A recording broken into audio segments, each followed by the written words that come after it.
الحمد لله وكفى وسلام على عباده الذين اصطفى أما بعد فأعوذ بالله من الشيطان الرجيم بسم الله الرحمن الرحيم ألم يجدك يتيما فآوى صدق اللہ العظیم۔ اللہ تبارک و تعالی جب دنیا میں کسی کو کوئی بڑا انعام دیتے ہیں تو پھر اس کو آزماتے ہیں اور اس کو آزمائش میں ڈالتے ہیں۔ حضرت ابراہیم علیہ السلام جن کو اللہ تبارک و تعالی نے خلیل اللہ کا لقب دیا، حضرت ابراہیم کے بارے میں آتا ہے، اللہ نے فرمایا کہ وَإِذِ ابْتَلَىٰ إِبْرَاهِيمَ رَبُّهُ بِكَلِمَاتٍ فَأَتَمَّهُنَّ۔ حضرت ابراہیم علیہ السلام کو اللہ تبارک و تعالی نے آزمایا اور آزمائش میں ڈالا۔ حضرت ابراہیم علیہ السلام جب اس آزمائش میں 100% کامیاب ہو گئے تو پھر اللہ تبارک و تعالی نے حضرت ابراہیم علیہ السلام کے بارے میں فرمایا انی جاعلک للناس اماما، کہ ہم نے ابراہیم علیہ السلام کو تمام انسانوں کا امام بنایا۔ اسی طریقے سے اللہ تبارک و تعالی جب نیک اور مقبول بندوں کو آزماتے ہیں تو قرآن کریم میں اللہ نے فرمایا کہ مستہم البأساء والضراء وزلزلوا۔ پھر اس کے بعد میں پیغمبروں کا جملہ اللہ نقل فرماتے ہیں حتی یقول الرسول والذین آمنوا معہ متی نصر اللہ، اتنا ان کو آزمایا گیا کہ پھر اس کے بعد میں ایمان والے اور نبی یہ کہنے لگے اللہ کی مدد کب آئے گی، تو اللہ تبارک و تعالی نے فرمایا الا ان نصر اللہ قریب، اللہ تبارک و تعالی کی مدد قریب ہے۔ اسی طریقے سے صحابہ کرام کے بارے میں اللہ رب العزت نے ارشاد فرمایا وَزُلْزِلُوا زِلْزَالًا شَدِيدًا، کہ اللہ تبارک و تعالی نے حضرات صحابہ کرام کو سخت حالات سے گزروایا اور سخت ترین آزمائشوں میں صحابہ اکرام کو اللہ تبارک و تعالی نے ڈالا۔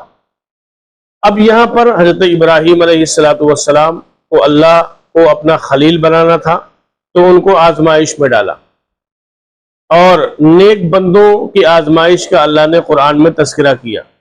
صحابہ اکرام کو اللہ تبارک و تعالی نے دنیا کے اندر جنت کا سرٹیفکیٹ دیا تو صحابہ کے بارے میں فرمایا کہ ہم نے ان کو آزمایا۔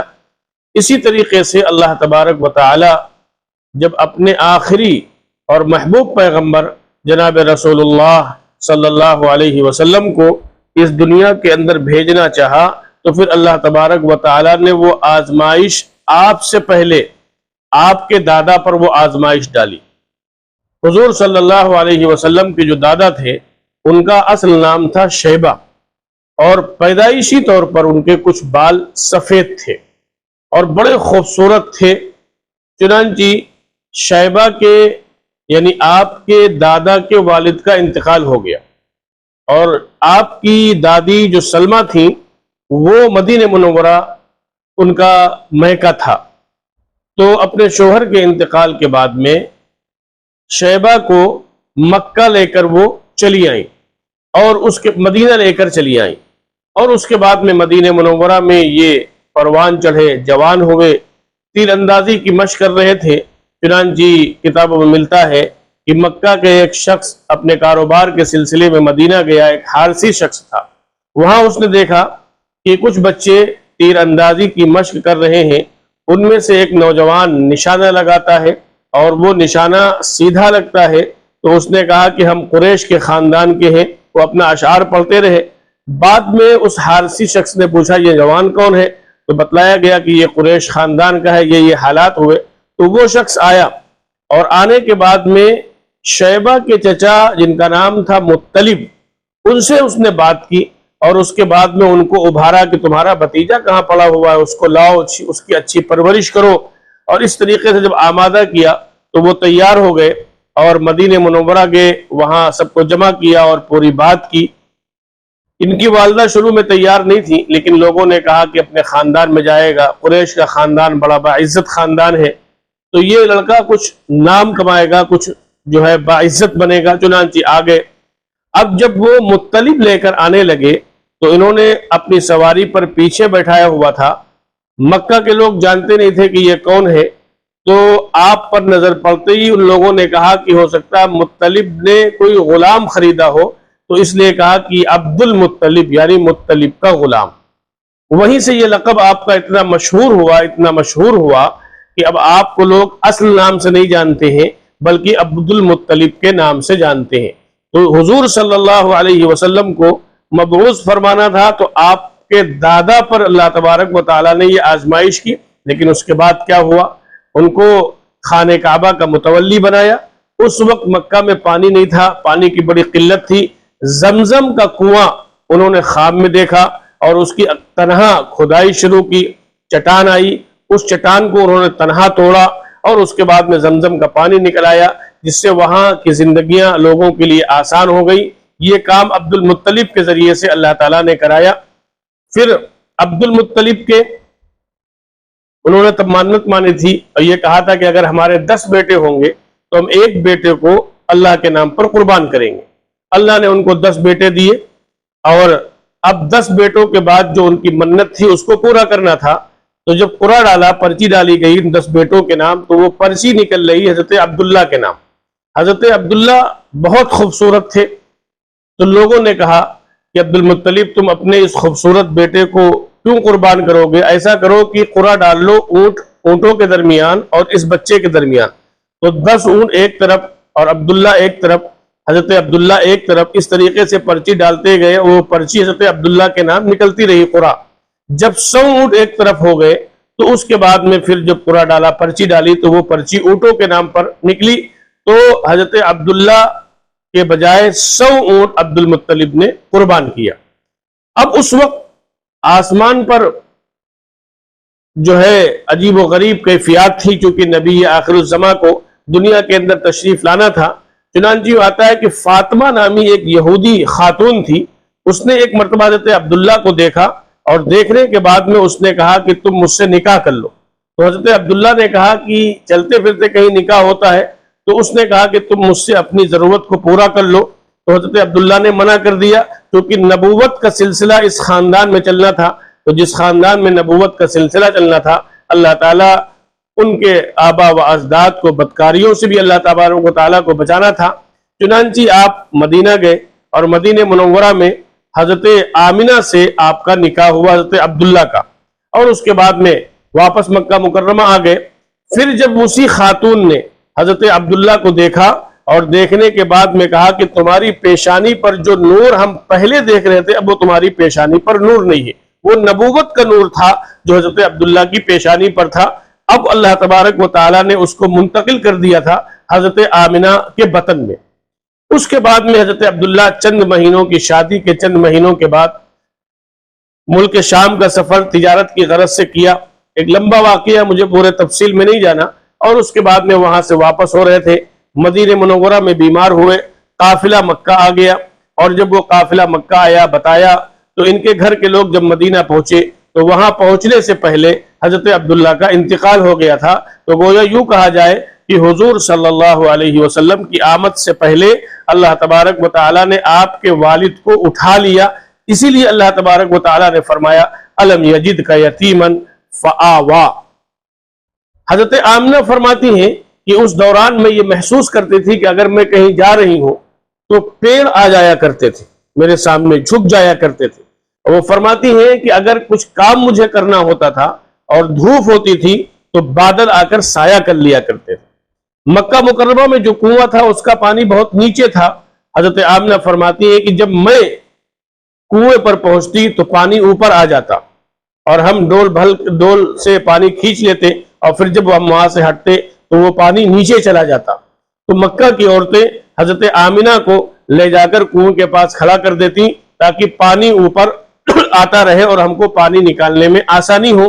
یہ تمام معجزات جناب رسول اللہ صلی اللہ علیہ وسلم کی آمد سے پہلے حضرت آمنہ نے یہ تمام معجزات دیکھے تھے. چنانچہ ربیع الاول کے مہینے میں جس کی ابتدا ہو چکی ہے, اللہ نے اپنے آخری پیغمبر امام الانبیاء وجہ تخلیق کائنات, تمام نبیوں کے سردار اور تمام نبیوں کے امام جناب محمد الرسول اللہ صلی اللہ علیہ وسلم کی ولادت باسعادت اس ماہ مبارک میں ہوئی، ربیع الاول کے مہینے میں اللہ تبارک و تعالیٰ نے آپ کو دنیا کے اندر مبعوث فرمایا، اور اللہ تبارک و تعالیٰ نے آپ کو دنیا کے اندر بھیجا اس ماہ ربیع الاول کے مہینے میں، جس کی ابتدا کل سے ہو چکی ہے۔ آج ایک تاریخ ہو چکی ہے، دوسری تاریخ لگ چکی ہے۔ حضور صلی اللہ علیہ وسلم دنیا کے اندر تشریف لائے، بہت خوبصورت تھے۔ اللہ تبارک و تعالیٰ نے تو اتنا خوبصورت کسی کو بنایا ہی نہیں تھا، چنانچہ عبد المطلب لے کر خانہ کعبہ گئے۔ حضرت محمد صلی اللہ علیہ وسلم کو جب لوگ دیکھتے تو لوگوں نے کہا کہ آپ نے ان کا نام کیا تجویز کیا؟ تو حضرت عبد المطلب نے کہا کہ ہم نے ان کا نام محمد رکھا ہے اور ان کا نام احمد رکھا ہے۔ محمد کے معنی یہ ہے کہ سب سے زیادہ جس شخصیت کی تعریف کی جائے اس کو محمد کہتے ہیں، اور جو شخصیت سب سے زیادہ اللہ کی تعریف کرے اس کو احمد کہتے ہیں۔ تو سب سے زیادہ دنیا کے اندر کس کی تعریف ہوئی ہے اور ہو رہی ہے؟ حضرت محمد صلی اللہ علیہ وسلم کی، اور سب سے زیادہ اللہ کی اگر کسی نے تعریف کی ہے تو وہ سیدنا محمد الرسول اللہ صلی اللہ علیہ وسلم نے کی ہے۔ تو اس لیے آپ کا نام محمد بھی ہے اور آپ کا نام احمد بھی ہے، اور قرآن کریم میں اللہ رب العزت نے اس کا باقاعدہ ان دونوں ناموں کا تذکرہ کیا ہے۔ تو اس نبی آخر الزماں کو اللہ تبارک و تعالیٰ نے اس ماہ مبارک میں مبعوث فرمایا تھا، اور اس ماہ مبارک میں اللہ رب العزت نے دنیا کے اندر بھیجا تھا، اور آپ کے آنے سے رحمتیں برکتیں آسمان پر یوں آتا ہے ایک سرخ ستارہ نمودار ہوا۔ یہ علامت ہوتی تھی، یہودیوں کی کتاب میں لکھی تھی کہ یہ علامت ہے کہ نبی آخر الزماں دنیا کے اندر تشریف لانے والے ہیں۔ چنانچہ جب یہودیوں نے سرخ ستارہ دیکھا تو اپنے گھر کی عورتوں سے کہا کسی کے ولادت کا وقت قریب تو نہیں ہے؟ معلوم ہوا کہ نہیں ہے۔ جب ان کو پتہ چلا کہ قریش میں ایک خاتون ہے، تب انہوں نے کہا کہ لگتا ہے اب یہ نبوت بنو اسماعیل سے جا رہی ہے، اور اس کے بعد میں بنو اسرائیل سے جا رہی ہے، بنو اسحاق سے جا کر بنو اسماعیل میں منتقل ہو جائے گی۔ تو یہ نبی آخر الزماں جن کا اللہ تبارک و تعالیٰ نے ہمیں اور آپ کا امتی بنایا، بے شمار معجزات ہیں حضور صلی اللہ علیہ وسلم کی پیدائش سے پہلے بھی، اور حضور صلی اللہ علیہ وسلم کی پیدائش کے بعد بھی۔ اگلے موقع پر انشاءاللہ کسی موقع سے کچھ جو ہے معجزات بھی عرض کر دیے جائیں گے، جو جناب رسول اللہ صلی اللہ علیہ وسلم کو اللہ نے بچپن میں معجزات دیے۔ فرمایا آپ تشریف لائے دنیا میں تو آپ نے سب سے پہلے اللہ کو سجدہ کیا۔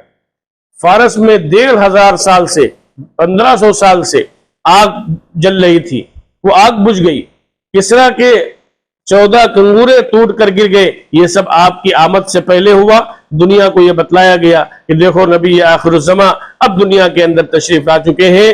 اب تمام نبیوں کی نبوت منسوخ ہو چکی، ان کی شریعت منسوخ ہو چکی۔ اب قیامت تک کے آنے والے انسانوں کی کامیابی اللہ تبارک و تعالیٰ نے جناب رسول اللہ صلی اللہ علیہ وسلم کی شریعت کے ماننے میں رکھی ہے۔ یہ ربیع الاول کا مہینہ، اس مہینے میں آقا نامدار حضرت محمد مصطفیٰ صلی اللہ علیہ وسلم تشریف لائے۔ یقیناً آپ کا تذکرہ ہم پوری زندگی کرنا چاہیے، ہر مسلمان کو کرتے بھی ہیں، لیکن جس مبارک مہینے میں آپ کی تشریف آوری ہوئی، اس مبارک مہینے میں آپ کا تذکرہ بڑھ جاتا ہے، اور بڑھ جانا بھی چاہیے کہ حضور کی ولادت باسعادت ربیع الاول کے مہینے میں ہوئی۔ اس لیے جگہ جگہ محلے محلے مسجد مسجد سیرت النبی کے اجلاس ہوتے ہیں، تاکہ ہم امت کو، افراد کو، لوگوں کو یہ بتلا سکیں نبی کے پیغام کو، اور نبی کے لائے ہوئے مشن کو لوگوں کو بتلا سکیں، اور لوگ جو ہے نبی کے مشن پر کے مطابق اپنی زندگیوں کو گزارنے والے بن جائیں۔ اللہ تعالی ہم سب کو عمل کی توفیق عطا فرمائے۔